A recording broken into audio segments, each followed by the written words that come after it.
അസ്സലാമു അലൈക്കും വറഹ്മത്തുള്ളാഹി വബറകാതുഹു. ബിസ്മില്ലാഹിർ റഹ്മാനിർ റഹീം. അൽഹംദുലില്ലാഹി റബ്ബിൽ ആലമീൻ. വസ്സലാത്തു വസ്സലാമു അലാ അഷ്റഫി റസൂലില്ലാഹ് വഅലാ ആലിഹി വസ്വഹ്ബിഹി അജ്മഈൻ. അമ്മാ ബഅദ്. വിശുദ്ധ ദുൽഹിജ്ജ മാസത്തിലാണ് നാം ഉള്ളത്. ഇബാദത്തുകളുടെ കൊട്ടിക്കലാശമായി മുസ്ലിം ലോകം ആചരിക്കുന്ന ഒരു മാസമാണ് ദുൽഹിജ്ജ മാസം. നമുക്കറിയാം, 12 മാസമാണ് നമുക്കുള്ളത്. അതിലൊന്നാമത്തേത് മുഹറം മാസമാണ്, 12ാമത്തേത് ദുൽഹിജ്ജ മാസമാണ്. ഈ 1-നും 12-നും വലിയ മഹത്വമാണ് ഇസ്ലാം കൽപ്പിച്ചിട്ടുള്ളത്.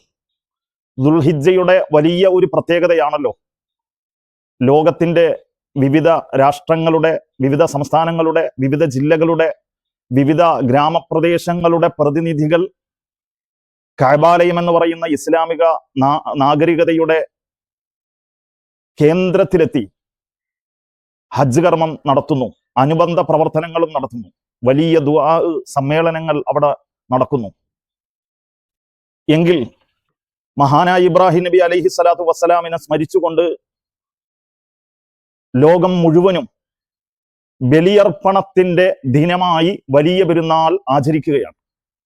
ഇത്തരം ഒരവസരത്തിൽ ഉൽഹിയ്യത്ത് എന്ന് പറയുന്ന വലിയ ഒരു പദ്ധതി, സുന്നത്തുൻ മുഅക്കദ, അതിപ്രബലമായ, ഉപേക്ഷിക്കപ്പെടാൻ പറ്റാത്ത രീതിയിൽ വലിയ ഗൗരവമുള്ള സുന്നത്ത്, ചെയ്യണം, ചെയ്യാതിരിക്കരുത്, എന്നാൽ ചെയ്തില്ല എന്ന് കരുതിയിട്ട് വലിയ ശിക്ഷകളോ ഒന്നും ഇല്ല. പക്ഷെ നമ്മൾ വലിയ താല്പര്യത്തോടു കൂടി ചെയ്യണം എന്ന അർത്ഥത്തിൽ സുന്നത്തുൻ മുഅക്കദയായി ഉൽഹിയ്യത്ത് കർമ്മത്തെ ഇസ്ലാം മുസ്ലിമീങ്ങളുടെ മുൻപിൽ അവതരിപ്പിച്ചിരിക്കുകയാണ്. അപ്പം ഇത്രയും വലിയ പ്രാധാന്യത്തോടു കൂടി ഉൽഹിയ്യത്ത് കർമ്മം നിർവഹിക്കപ്പെടണമെന്ന് അള്ളാഹു അനുശാസിക്കുന്നുണ്ട്. വിശുദ്ധ ഖുർആനിലെ 114 അധ്യായങ്ങളുണ്ട്. ആ അധ്യായങ്ങളിൽ ഏറ്റവും ചെറിയ അധ്യായം എന്ന് പറയുന്നത് ഇന്നാ അഅ്തൈനാകൽ കൗസർ ഫസല്ലി ലിറബ്ബിക വൻഹർ. അവിടെ 2ാമത്തെ ആയത്ത്, ഫസല്ലി, മുത്തുനബിയെ നിങ്ങൾ നിസ്കരിക്കണം, സുന്നത്തായ നിസ്കാരങ്ങളെല്ലാം നിങ്ങൾ നിർവഹിക്കണം. ആ സുന്നത്തിന്റെ പരിധിയിൽ വരുന്ന ബലിപെരുന്നാൾ നിസ്കാരത്തിൽ നിങ്ങൾ പങ്കുചേരണം, നിങ്ങൾ നിസ്കരിക്കണം. വൻഹർ, അതിനുശേഷം നിങ്ങൾ അറവ് നടത്തുകയും ചെയ്യണം. വൻഹർ, ബലി അർപ്പിക്കുകയും ചെയ്യണം. അപ്പം ഉൽഹിയ്യത്തിനെ സംബന്ധിച്ച് ഖുർആൻ സംസാരിക്കുന്നുണ്ടോ എന്ന് ചോദിച്ചാൽ മുസ്ലിം ലോകത്തിനോട് സംസാരിക്കുന്നുണ്ട്. എല്ലാവരും പെരുന്നാൾ നിസ്കാരം നിർവഹിക്കണമെന്നും അത്രത്തോളം തന്നെ പ്രാധാന്യത്തോടു കൂടി ഉൽഹിയ്യത്ത് കർമ്മത്തെ കാണണമെന്നുമാണ് വിശുദ്ധ ഖുർആൻ ഈ മുസ്ലിം സമൂഹത്തോട് പറഞ്ഞു വെക്കുന്നത്.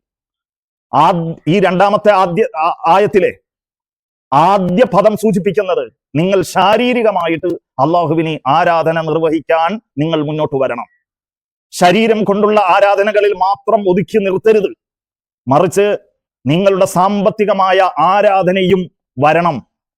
അതിനുവേണ്ടിയാണ് ബലിയർപ്പണം, ഉൽഹിയ്യത്ത് എന്ന് പറയുന്ന കർമ്മത്തെ വലിയ പവിത്രമായിട്ട് നിങ്ങളുടെ മുമ്പിൽ അവതരിപ്പിച്ചിട്ടുള്ളത്. അതുകൊണ്ട് തന്നെ നിങ്ങൾ എല്ലാവരും അതിൽ പങ്കുചേരണം. ഇതാണ് വൻഹർ. നബിയെ, മുത്തുനബിയെ, നിങ്ങൾ ഉൽഹിയ്യത്ത് അർക്കണം.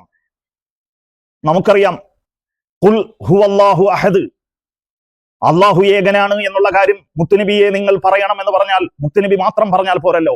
ലോകത്ത് മുസ്ലിമീങ്ങളായ ആരൊക്കെയുണ്ടോ അവരെല്ലാവരും അള്ളാഹു ഏകനാണ് എന്ന് പറയുന്ന വിശ്വാസത്തിൽ അടിയുറച്ച് അതുറപ്പിച്ച് പറഞ്ഞുകൊണ്ടേയിരിക്കണം. എങ്കിൽ ഫസല്ലി ലിറബ്ബിക, നിങ്ങളുടെ റബ്ബിന് വേണ്ടി ലോകത്തുള്ള മുസ്ലിമീങ്ങളെല്ലാവരും പെരുന്നാൾ നിസ്കരിക്കണം. അതേ പ്രാധാന്യത്തോടു കൂടി വൻഹർ, ഉൽഹിയ്യത്ത് അർക്കുകയും വേണം. ഉൽഹിയ്യത്തിന് വലിയ പ്രാധാന്യമാണ് ഇസ്ലാമിലുള്ളത്. എത്രത്തോളം എന്ന് ചോദിച്ചാല് മഹാനായ നബി സല്ലല്ലാഹു അലൈഹി വസല്ലം തങ്ങൾ പറയുന്നു, ആയിഷ ബീവി പറയുന്നു, മാ അമില ആദമിയുൻ, ഒരു മനുഷ്യനും അമല് ചെയ്യുന്നില്ല, മിൻ അമലിൻ യൗമൻ നഹരി, പെരുന്നാൾ ദിവസം, അഹബ്ബ ഇലല്ലാഹി മിൻ ഇഹ്റാഖിദ് ദമി, രക്തം ഒലിപ്പിക്കുക എന്ന് പറഞ്ഞാൽ ഉൽഹിയ്യത്ത് അറുക്കുക എന്നതിനേക്കാൾ അപ്പുറം മഹത്വമായ, അള്ളാഹുവിന് ഏറെ ഇഷ്ടമുള്ള ഒരു പ്രവർത്തനവും ഒരു മനുഷ്യനും ചെയ്യുന്നില്ല. അപ്പം ഈ ഹദീസിൽ നിന്ന് നമുക്ക് മനസ്സിലായി, വലിയ പെരുന്നാൾ എന്ന് പറയുന്ന വലിയ ഒരു ദിവസം ആ ദിവസത്തിൽ ഒരു മനുഷ്യന് ചെയ്യാൻ പറ്റുന്ന ഏറ്റവും വലിയ കർമ്മം എന്ന് പറയുന്നത് മറ്റൊന്നുമല്ല, അത് ഉളുഹിയ്യത്ത് എന്ന് പറയുന്ന കർമ്മമാണ്.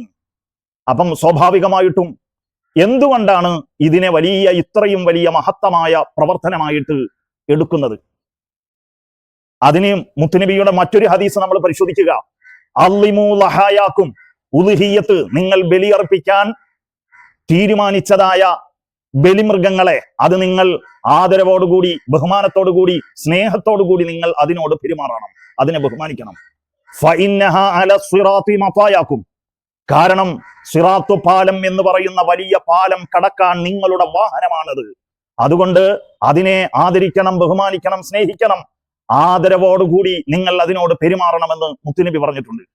അപ്പം വലിയ പാലം കടക്കാനുള്ള ഓരോ മുസ്ലിമിന്റെയും വലിയ ഒരു മാർഗമായിട്ട് വേണം നമുക്ക് ഉളുഹിയ്യത്ത് കർമ്മത്തെ കാണാൻ. അതുകൊണ്ട് തന്നെ ആയിഷ ബീബി റിപ്പോർട്ട് ചെയ്യുന്ന ആ ഹദീസിൽ പറയുന്നു, ഇന്നഹു ലയഅതി യൗമൽ ഖിയാമത്തി ബിഖുറൂനിഹാ വഅശ്ആരിഹാ വഅളിലാഫിഹാ, ആ അറുത്തതായ മൃഗത്തിന്റെ കൊമ്പും അതേപോലെ തന്നെ അതിന്റെ കുളമ്പും അതിന്റെ എല്ലാ രോമങ്ങളോട് കൂടെ നമ്മൾ അറുത്തത് എങ്ങനെയാണോ അങ്ങനെ തന്നെ, ഒരു മാറ്റവുമില്ലാതെ അങ്ങനെ തന്നെ ഖിയാമത്ത് നാളിൽ അത് വരിക തന്നെ ചെയ്യും. എന്തിനു വേണ്ടി വരും എന്ന് ചോദിച്ചാൽ നമ്മൾ നേരത്തെ പറഞ്ഞ ഹദീസിൽ നിന്ന് നമുക്ക് മനസ്സിലായി, പാലം രക്ഷപ്പെടുത്താൻ, പാലത്തിൽ അതിവേഗം കുതിച്ചു പായാൻ നമുക്ക് വലിയ ഒരു അവസരം സൃഷ്ടിക്കുകയാണ് ഈ ഉളുഹിയ്യത്ത് മൃഗം. അതുകൊണ്ട് മുത്തുനബി നമ്മളോട് പറയുന്നത്, ഇഖ്ലാസോടുകൂടി ഈ കർമ്മവുമായി ബന്ധപ്പെട്ടാൽ അത് അല്ലാഹു സ്വീകരിക്കുക തന്നെ ചെയ്യും. വ ഇന്നദ്ദമ ലയഖഉ മിനല്ലാഹി ബിമകാനിൻ ഖബല അൻ യഖഅ മിനൽ അർളി, ഭൂമിയിലേക്ക് അറുത്ത മൃഗത്തിന്റെ രക്തം വാർന്നൊലിച്ച് നിലത്തിച്ചുന്നതിന് മുമ്പ് അള്ളാഹുവിന്റെ പക്കൽ ഈ ഉളുഹിയ്യത്ത് കർമ്മം നടത്തിയവന്റെ ഈ പരിപാടി, ഈ സൽക്രമം അള്ളാഹു സ്വീകരിക്കും, ഇവനെയും സ്വീകരിക്കും. അള്ളാഹു തആല ഒരു സെക്കൻഡ് നേരം കൊണ്ട് തന്നെ ഇവനെ മഖ്ബൂലീങ്ങളുടെ ഗണത്തിൽ ഇവനെ പെടുത്തുക തന്നെ ചെയ്യും എന്നാണ് ഹബീബ് മുഹമ്മദുർ റസൂലുള്ളാഹി സ്വല്ലല്ലാഹു അലൈഹി വസല്ലം തങ്ങൾ പറഞ്ഞിട്ടുള്ളത്. നബി സല്ലല്ലാഹു അലൈഹി വസല്ലം തങ്ങൾ ഉളുഹിയ്യത്ത് കർമ്മത്തിന് എത്ര വലിയ പ്രാധാന്യം നൽകിയിട്ടുണ്ട് ഇത് നമ്മൾ പഠിക്കേണ്ടതാണ്. ഇബ്നു ഉമർ റളിയല്ലാഹു അൻഹു പറയാണ്, അഖാമ റസൂലുള്ളാഹി സ്വല്ലല്ലാഹു അലൈഹി വസല്ലം ബിൽ മദീനത്തി 10 സിനീൻ, ഞങ്ങളോടൊപ്പം മുത്തുനബി 10 വർഷത്തോളം മദീനയിൽ ഉണ്ടായിരുന്നു. യുളഹി കുല്ല സനത്തിൻ, ഉളുഹിയ്യത്ത് വളരെ മുഅക്കദായ സുന്നത്തായ രീതിയിൽ ശർആക്കി കഴിഞ്ഞതിന് ശേഷമുള്ള എല്ലാ വർഷവും മുത്തുനബി ഉളുഹിയ്യത്ത് കർമ്മം നടത്തിയിരുന്നു. സയ്യിദ് ബിൻ അർഖം റളിയല്ലാഹു അൻഹു പറയുന്ന ഒരു ഹദീസ്, ഖാല അസ്ഹാബു റസൂലില്ലാഹി സ്വല്ലല്ലാഹു അലൈഹി വസല്ലം, നബി തങ്ങളുടെ സ്വഹാബികൾ മുത്തുനബിയോട് ചോദിച്ചു, യാ റസൂലല്ലാഹ്, അല്ലാഹുവിന്റെ റസൂലേ, മാ ഹാദിഹിൽ അലാഹി, ഈ ഉളുഹിയ്യത്ത് കർമ്മം അതിന്റെ പ്രാധാന്യവും അത് എന്താണ് സത്യത്തിൽ? അപ്പം ഖാല, മുത്തുനബി പറഞ്ഞു, സുന്നത്തു അബീക്കും ഇബ്രാഹിം, നിങ്ങളുടെ പൂർവപിതാവായ ഇബ്രാഹിം നബി അലൈഹി സ്വലാത്തു വസ്സലാമിന്റെ ചര്യയാണ് ഉളുഹിയ്യത്ത്. അപ്പം ഈ സ്വഹാബികൾ മുത്തുനബിയോട് ചോദിച്ചു, ഖാലു ഫമാ ലനാ ഫീഹാ യാ റസൂലല്ലാഹ്, മുത്തുനബിയെ, ഉളുഹിയ്യത്ത് കർമ്മം ഞങ്ങൾ നിർവഹിച്ചാൽ ഞങ്ങൾക്ക് എന്ത് കിട്ടും? ഖാല, അപ്പം മുത്തുനബി പറഞ്ഞു, ബികുല്ലി ശഅറത്തിൻ ഹസനത്തുൻ, ഈ മൃഗത്തിന്റെ ഓരോ രോമങ്ങൾക്കും നിങ്ങൾക്ക് ഹസനത്തുണ്ട്. മുത്തുനബി അങ്ങനെ പറയാനുള്ള കാരണം എന്താന്ന് ചോദിച്ചാല്, നമ്മൾ ഒരു 200 കിലോ തൂക്കമുള്ള ഇറച്ചി കിട്ടുന്ന ഒരു മൃഗത്തെ അറുത്തു എങ്കിൽ അത് മുഴുവനും അതിന്റെ ഓരോ മാംസ പീസുകളും നമ്മൾ മുസ്ലിമീങ്ങൾക്ക്, പാവപ്പെട്ടവർക്ക്, ഇതിന്റെ ഉപഭോക്താക്കളായ മുസ്ലിമീങ്ങൾക്ക് ഭക്ഷിക്കാൻ കൊടുക്കുകയാണ്. അതിനൊക്കെ വലിയ പ്രതിഫലമുണ്ട്.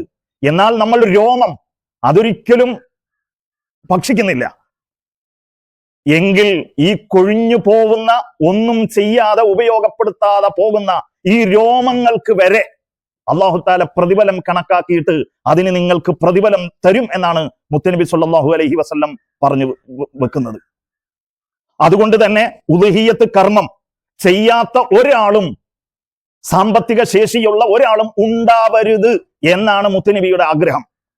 ശ്രദ്ധിക്കൂ, മുത്തുനബി പറയുന്നു, മൻ കാന ലഹു സഅതുൻ, സാമ്പത്തികമായ ഭദ്രത ഉള്ള ഒരാൾ, വലം യുളഹി, പക്ഷേ എന്നിട്ട് അദ്ദേഹം ഉളുഹിയ്യത്ത് കർമ്മം നിർവഹിച്ചില്ല എങ്കിൽ ഫലാ യഖ്റബന്ന മുസല്ലന, നമ്മൾ നിസ്കരിക്കുന്ന സ്ഥലത്തേക്ക് പെരുന്നാൾ നിസ്കാരത്തിന് വേണ്ടി അദ്ദേഹം വരാതിരിക്കട്ടെ. അപ്പം അർക്കാത്തവരാരും പള്ളിയിൽ വന്ന് നിസ്കരിക്കണ്ട എന്ന ഒരു അതിഗൗരവമായ ധ്വനിയിൽ അത്രത്തോളം വലിയ പ്രാധാന്യത്തിലാണ് മുത്തുനബി സല്ലല്ലാഹു അലൈഹി വസല്ലം തങ്ങൾ ഉദ്ഹിയ്യത്ത് കർമ്മത്തെ അവതരിപ്പിച്ചിട്ടുള്ളത്. ഇനി ഇബ്നു അബ്ബാസ് റളിയല്ലാഹു അൻഹു പറയുന്ന ഒരു ഹദീസ്, മാ ഉൻഫിഖത്തിൽ വരിഖു ഫീ ഷൈഇൻ അഹബ്ബ ഇലല്ലാഹി മിൻ നഹീരിൻ യുൻഹറു ഫീ യൗമി ഈദിൻ റവാഹു തബ്റാനി. ഇമാം തബ്റാനി റളിയല്ലാഹു അൻഹു റിപ്പോർട്ട് ചെയ്യുന്ന ഒരു ഹദീസിൽ ഒരു പെരുന്നാള് ദിവസം, ബലിപെരുന്നാള് ദിവസം അറുക്കുന്നതിന് വേണ്ടി ഒരു മൃഗത്തിന് ചെലവഴിക്കുന്ന പണത്തേക്കാൾ അള്ളാഹുവിന് ഇഷ്ടപ്പെട്ടതായ ഒരു പണവും ഒരാളുടെ കയ്യിലും ഇല്ല എന്ന് മുത്തുനബി സല്ലല്ലാഹു അലൈഹി വസല്ലം തങ്ങൾ പറഞ്ഞിരിക്കുന്നു. അപ്പം ചുരുക്കത്തിൽ ഇത്രയേറെ വലിയ പ്രാധാന്യമുള്ള ഉദ്ഹിയ്യത്ത് കർമ്മത്തെ നമ്മൾ എങ്ങനെ നിർവഹിക്കണം എന്ന് ചോദിച്ചാൽ മഹാനായ റസൂലുള്ളാഹി സ്വല്ലല്ലാഹു അലൈഹി വസല്ലം തങ്ങൾ പറയുന്നു, ഫതീബു ബിഹാ നഫ്സ. ഇബ്നു മാജ, തുർമുദിയൊക്കെ റിപ്പോർട്ട് ചെയ്യുന്ന ആ നമ്മൾ നേരത്തെ പറഞ്ഞ ഹദീസിന്റെ അവസാന ഭാഗം, ഫതീബു ബിഹാ നഫ്സ. നിങ്ങൾ വളരെ സന്തോഷവരായിട്ട്, സന്തോഷഭരിതമായിട്ട്, സന്തോഷവാന്മാരായിട്ട് ആ ഉദ്ഹിയ്യത്ത് കർമ്മത്തെ ഏറ്റെടുക്കണം. ഫതീബു ബിഹാ നഫ്സ. അത് പറയാനുള്ള കാരണം എന്താണെന്ന് ചോദിച്ചാൽ, പലപ്പോഴും പല ആൾക്കാരും, നമ്മളിൽ പലരും പല സമ്മർദ്ദങ്ങൾക്ക് വഴങ്ങിയിട്ടായിരിക്കും, മനസ്സില്ലാ മനസ്സോടുകൂടിയായിരിക്കും ഒരുപക്ഷെ ഉദ്ഹിയ്യത്ത് കർമ്മം നമ്മൾ നിർവഹിച്ചു പോരുന്നത്. അങ്ങനെ നിർവഹിക്കരുത്. ഫതീബു ബിഹാ നഫ്സ. നല്ല മനസ്സോടുകൂടി ഉദ്ഹിയ്യത്ത് കർമ്മം നിർവഹിക്കണം.